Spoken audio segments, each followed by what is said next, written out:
Totoo po bang sa gobyerno mapupunta ang naiwang property ng namatay at walang tagapagmana? Yan po, Attorney Noel Valerio from MARB.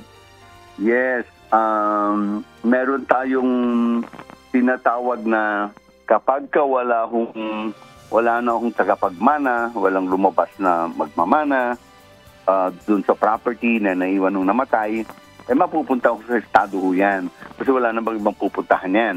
Kundi, siyempre, ang pinaka-last na years ng bawat isa sa atin, since galing sa government, galing sa state, ang property naman, ang mga lupa, under the Regalian Doctrine, so pupunta sa government, sa state, hindi sa government, sa state, sa Republic of the Philippines.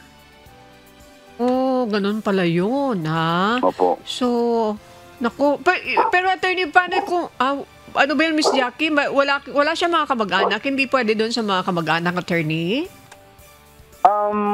Kamag-anak, kasi may, ibig sabihin kasi ng sinasabi kong mapupunta na estado, wala nang kamag-anak na nagkiklaim. Kasi may mga, halimbawa pamangkin, hindi naman siya direct, collateral siya, entitled din sila kung wala nang mga direct relative. Kasi ang direct relative, anak, apo, and then sa nanay, sa taas, so sa mga lolo.